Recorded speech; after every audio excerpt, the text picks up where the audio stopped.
Tonight on News 13. Dozens of responders converge. Some residents are evacuated when fire erupts at a nursing center. We'll tell you what happened.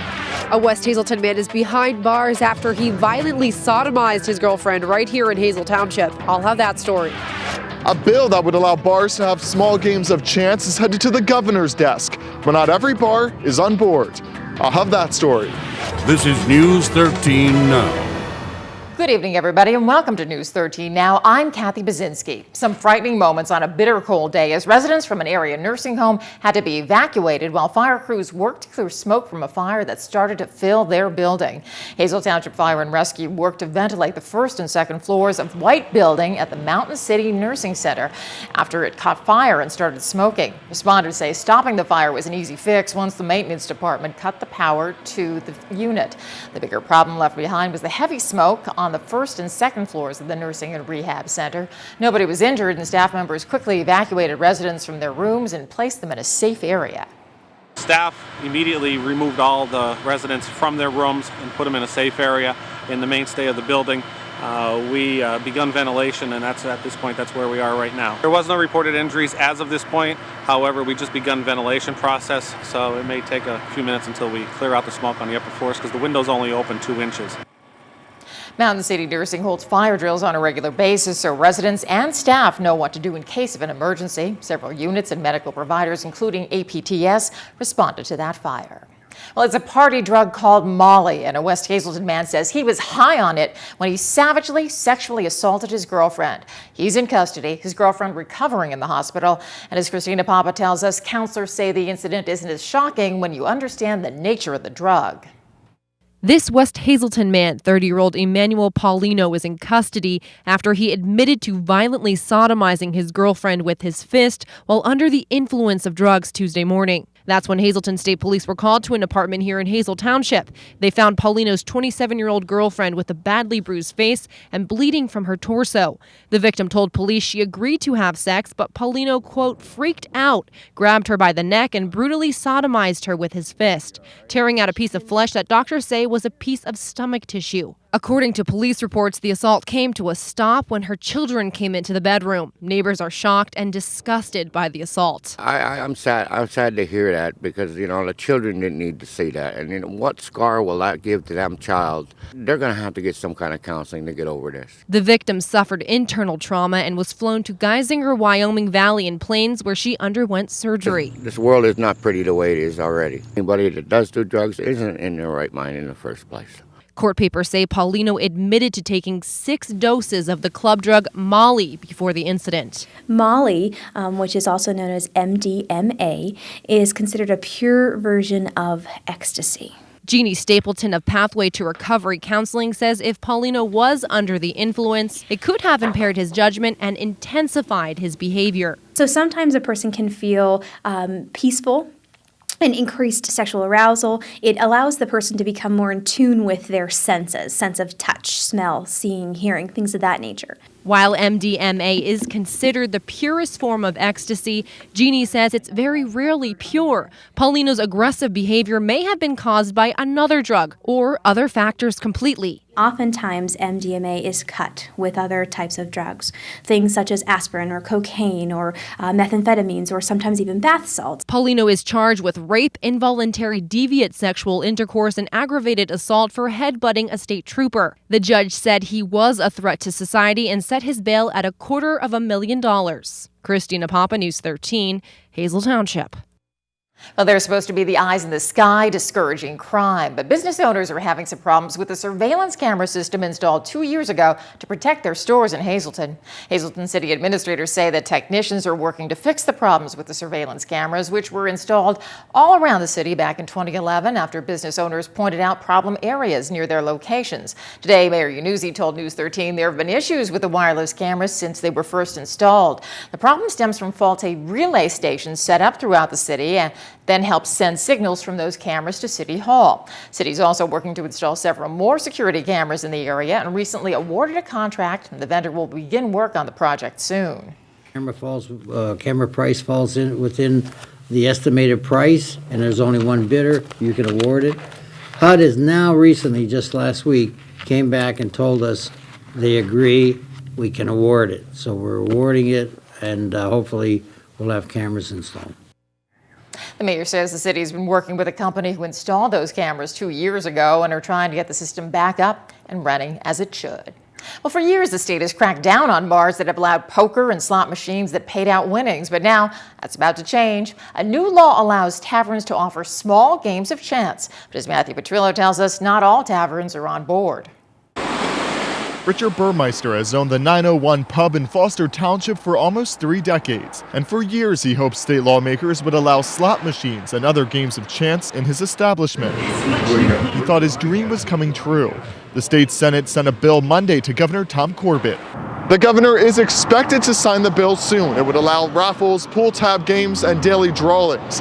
But at least one owner, the owner here at the 901 pub, says he's not for it. There's only so much revenue, spending revenue in the state, and I think if you're going to take it away from the establishment and put it into the gambling part, I'd be against it right now. Richard says he's not for the bill for a number of reasons. He says there just isn't enough money for his bar to make from the bill. Looks like the state gets most of the revenue like usual, and the township gets, I think they said 5%, and the business owner gets 35%. He says he wouldn't make much money from the raffles because they would cost him staff. These things you would need, I guess, you're going to have the employee take your money from you, give you a rub-off ticket, and see if you won. Yeah. Just tying up more employees for small game of chance. He says he also doesn't like how the bill has been watered down. He says the original bill allowed for slot machines in addition to the raffle tickets. Now if they would have like poker machines that were sitting around that people put money in it and actually played, I'd be more weighing in that favor. But to have a raffle drawing, I don't think that's for me. Finally, he says a license to allow the lottery cost about $1,000, something he says he doesn't know if he could afford. The gambling aspect of it right now, we got all these casinos that seem like they took revenue out locally away from you and took them to the casinos and has eliminated local spending. But other bars around the state are on board. The expansion of gaming is expected to bring $156 million per year into the state general fund. Matthew Petrillo, News 13, Foster Township. Still ahead on News 13 now. Sunshine ahead, but plenty of downright cold temperatures, too. We'll tell you about them in News 13 weather. But first, the holidays are just around the corner, and 2 local students will be participating in national events. That story coming up. You're watching News 13 Now, local and loving it. they'll be making beautiful music with some of the best high school musicians around the country. 2 students from Schuylkill County have been selected to play at a pair of major national events. And as Matthew Petrillo tells us, the students are jazzed. Matthew Stever has been playing the baritone since 4th grade. I really just enjoy making music. Soon he'll be making music on the national level. After an intense audition, he's been selected to perform in the 6ABC Thanksgiving Day Parade in Philadelphia. It's just a piece called Philadelphia Fanfare, and we're going to be playing that through the streets. So it's kind of a difficult piece, but I should be able to memorize it fine. But he's not the only student with some musical talent. Another student will be performing in the Orange Bowl in Miami. When Austin Raup heads to Florida, he'll be playing the trumpet for 2 performances at one of the biggest games in college football. I was just so ecstatic. I couldn't believe that it was actually happening. Raup will be spending 6 days in Florida to practice and prepare for the performances. When I go to Miami, I'll be playing, they have like a fanfare type thing that we play pregame, and at halftime we'll be playing My Songs Know What You Did in the Dark by Fall Out Boy, The Cup Song, and Can't Hold Us by Macklemore. He says he's not too nervous about the national spotlight, at least not just yet. Just getting to make music, getting that feeling that I created some music that other people can listen to and enjoy themselves. The Orange Bowl one is rather uncommon, and it's unique for Austin to get to go to Miami to go to the Orange Bowl. Band instructor Matt Tenalia says both have been practicing for years and deserve the opportunities ahead of them. To be able to perform on that sort of stage at that level is just a tremendous honor. Both of them have a great honor and a great responsibility here. I kind of think about them clapping, because you can hear them clapping, but I just think about how we're making people happy and, you know, how it's affecting other people. Ralph's Week in Florida includes the opportunity to work with the nation's leading band directors. Stever will perform with the All-Star Band in Philly, which is made up of the finest musicians from Pennsylvania, New York, New Jersey, Ohio, and other states. Matthew Petrillo, News 13, Ashland. Time now for News 13 weather.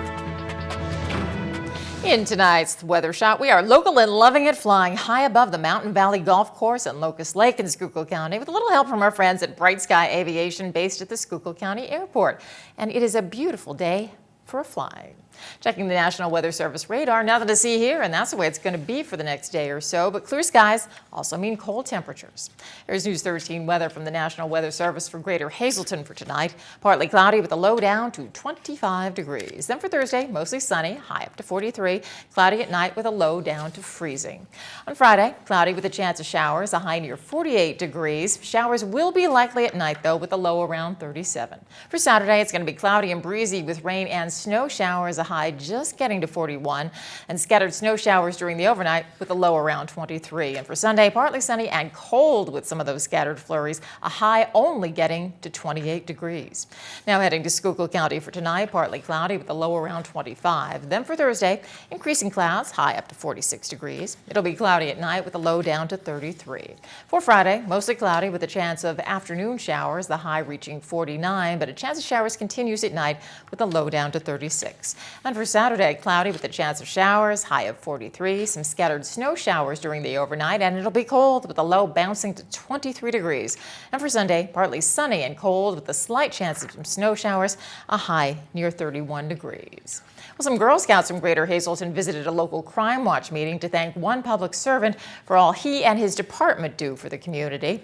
The Scouts wanted to show their appreciation for everything the Hazleton Police Department does every day to protect the city. They made thank you cards, which they presented to Hazleton Chief Frank DeAndrea, that he planned to share with every member of his force. The Scouts said that Thanksgiving's a time to count our blessings and be thankful for the people who keep us safe and protect us. These cards are better than any award that I could ever get.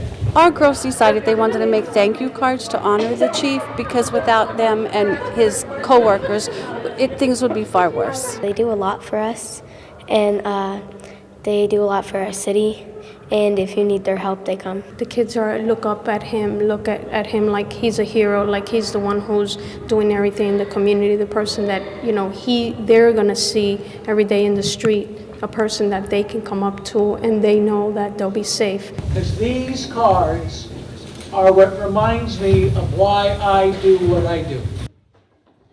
And once the thank yous were done, Crime Watch members got down to business and stressed the importance of adding more police to HPD and more crime watchers to be an extra set of eyes and ears in the city. And let's check the winning midday lottery numbers. Good luck if you play the daily 788, Big 4, 7472. Quinto 07485, and the treasure hunt 8, 24, 25, 28, 30. Hope you won.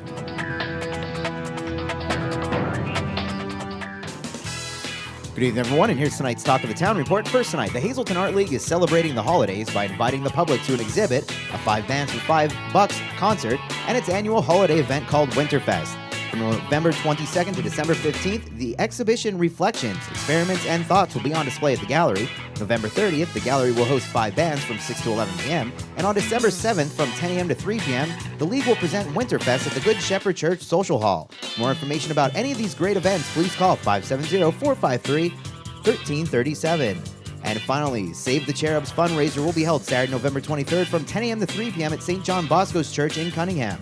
We'll be having Tricky Trays, bake sale, 50/50s, and much more. All proceeds benefit the Cherubs International Charity. That's tonight's Talk of the Town.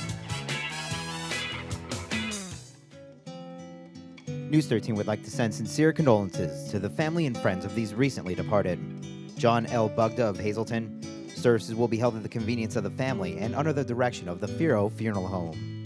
And Marguerite Jean Dennis of Mahoney City. The Louis D. Truskowski Funeral Home is in charge of arrangements. This is News 13 Sports. Well, we know the first week of winter sports practice underway right now, so you got all of these teams getting ready for the basketball, wrestling, bowling, swimming, etc. But in some places, they're still talking football now. Locally here, really nothing to tell you about, so we got to bump it out a little bit regionally, if you can say that. And we'll talk about the Berwick Bulldogs. They're going back to the state playoffs. It's been a while since they've been there, but George Curry and his gang will be playing football this weekend. Take a look. They're going to be playing a old rival, if you will, Bethlehem Catholic. Now, Becca, it's usually either Becca or Allentown Central Catholic coming out of District 11 in the Lehigh Valley in that classification. And Berwick has tangled with both Becca and ACC over the years, so they'll renew acquaintances. It'll be Friday night. It'll be down at J. Bernie Crum Stadium in Allentown, right off Hamilton Boulevard. So a little bit of a strange choice there by the PIAA.